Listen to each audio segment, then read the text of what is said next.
el presidente ha respondido con sus datos que los analistas que aseguran que las finanzas de México serán complicadas en el arranque del gobierno de Sheinbaum, el presidente López Obrador lo niega y así lo argumentó.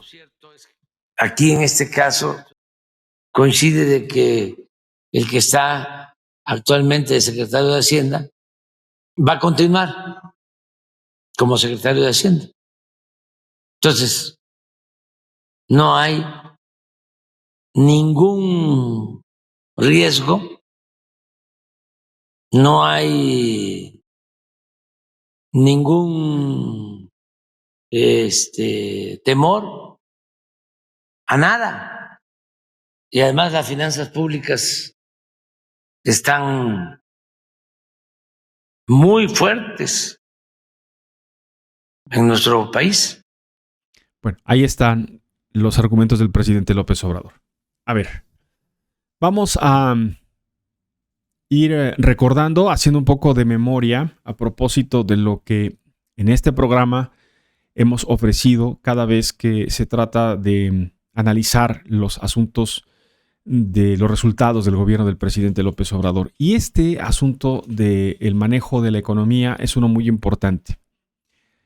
Si hacemos un poco de memoria, uno de los grandes temores que había antes de que comenzara el gobierno del presidente López Obrador era justamente el desempeño económico, el manejo económico.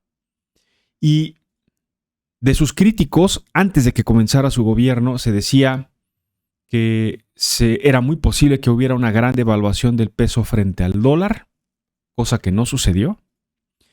Se dijo que las inversiones extranjeras iban a salir en masa de México porque miles de empresarios no iban a tolerar vivir en un gobierno socialista, comunista, populista, como se catalogó al gobierno del presidente López Obrador. Tampoco sucedió tal cosa. Se dijo que estaba en riesgo el tema de la propiedad privada y las voces más críticas y alarmistas en contra de la gestión de López Obrador, que todavía no comenzaba, hablaba del cuidado que había que tener para los intentos de expropiación de propiedades privadas, etc. Y aunque en algún momento llegó a ser tema de nerviosismo, estas iniciativas de expropiaciones que ordenó el presidente López Obrador en su gobierno, salvo un par de casos que llamaron la atención y que inquietaron, sobre todo al final ya de su gobierno, en general, la postura del presidente López Obrador fue de respeto hacia la propiedad privada. No fue buena la relación con los empresarios, eso es un hecho. El presidente criticó y critica al sector empresarial, al que les ha llamado les ha dicho todo, les ha dicho que se creen los dueños de México, les ha dicho oligarcas, les ha dicho corruptos, les ha dicho que se creen... Bueno, esa parte no ha sido precisamente muy buena, pero en general, lo hemos dicho aquí, así como hemos señalado que hay cosas que no han funcionado y han sido un total desastre, en general el tema del manejo macroeconómico de México ha sido bueno. ¿A qué me refiero cuando hablo de el tema macroeconómico? De las grandes finanzas, de los números en general de la economía, del Producto Interno Bruto, del déficit fiscal, de la balanza comercial, de estos grandes indicadores de economía que han permitido que México transite más o menos bien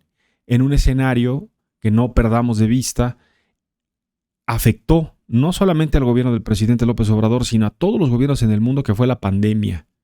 La pandemia fue una gran prueba para muchos países.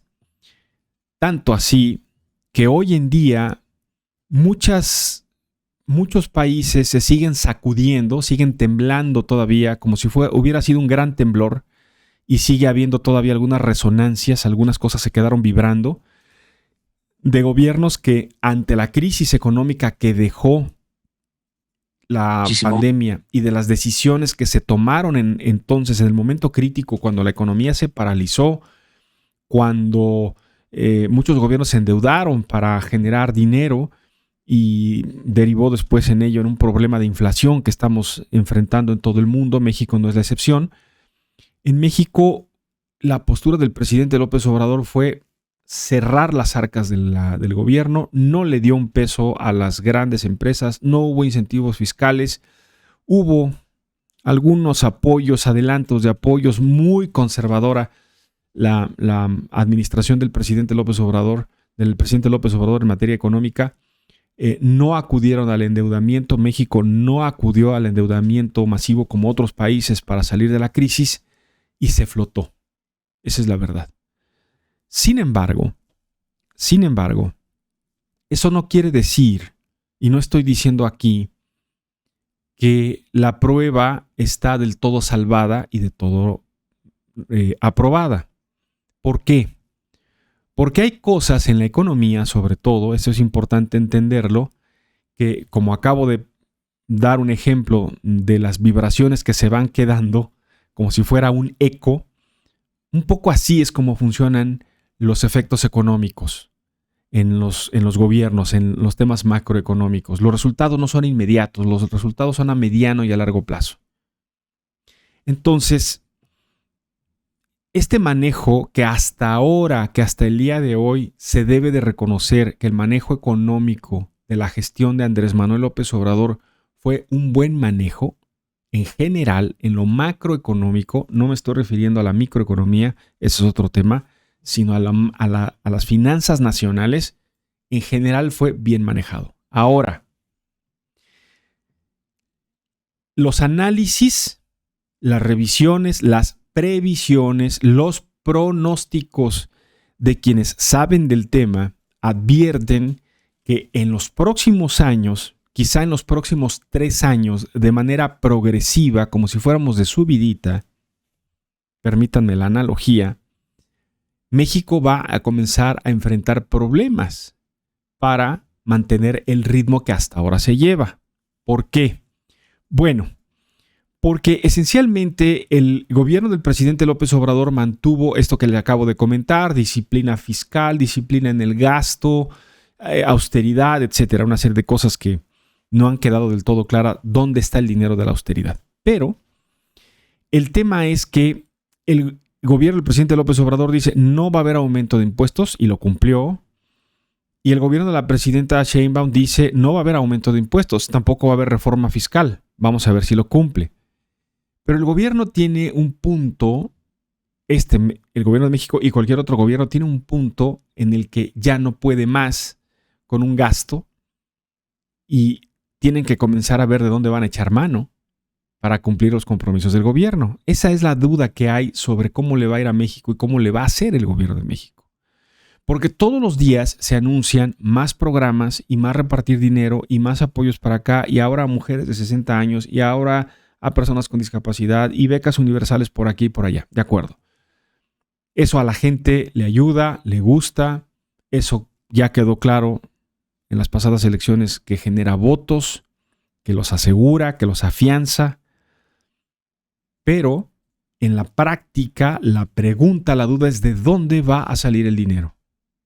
¿De dónde va a salir el dinero? Algunos analistas dicen, lo que hizo el presidente López Obrador fue recortar gastos, cancelar los fideicomisos, jalar el dinero para los fideicomisos, meterlos a los programas sociales y una parte del dinero se fue a las obras emblemáticas del presidente. El AIFA, Dos Bocas, el Tren Maya, el Tren Interoceánico, etc.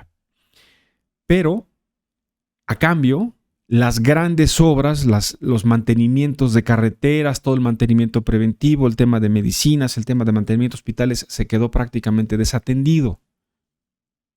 Lo que hemos aquí platicado, el ejemplo de la sabanita, ¿no? La sabanita es del mismo tamaño, la necesidad es lo que crece. Entonces, cuando alguien jala para tapar de este lado, pues los de allá abajo o los de la izquierda se quedaron, los de la derecha se quedaron destapados, ¿no? Sin atención. Así funciona el presupuesto. Entonces, para terminar la idea, por ejemplo, una manera en la que el gobierno de López Obrador ha manejado muy eficientemente el mensaje de que ha habido un ejercicio presupuestal austero, por ejemplo, es que se le recortó dinero a dependencias como el Instituto Federal de Telecomunicaciones, a la Comisión Nacional de los Derechos Humanos, a la Comisión Nacional de Hidrocarburos, a la Comisión Reguladora de Energía, desapareció ProMéxico, en fin, los fideicomisos que desaparecieron. Y entonces dice el presidente, ya ven, ahí están los ahorros. Gracias a que quitamos el dinero de ahí, que era para unos cuantos que tenían privilegios, hoy ese dinero lo canalizamos y la gente lo tiene en becas. Sin embargo, lo que no se dice es que hay ramos y hay dependencias como la Secretaría de la Defensa Nacional, como la Secretaría del Bienestar, la de las becas, la Secretaría del Trabajo y Previsión Social, la que da las becas para los jóvenes estudiantes, la Secretaría de Energía que construyó Dos Bocas, que tuvieron 190% más de recursos económicos. Lo que se quitó en un lado, se inyectó en otro lado. La pregunta es, ¿cómo le va a hacer el gobierno federal para mantener ese equilibrio? Sobre todo porque este último año, esto sí es un hecho, son datos oficiales, no lo estoy diciendo yo, son datos de la Secretaría de Hacienda, hay un déficit. Y este año sí el gobierno sí contrató deuda, sí pidió dinero prestado para terminar las obras que no se han terminado. Obras que además tienen una crítica y una observación de estar atravesadas por prácticas de corrupción y por cosas que no están del todo claras.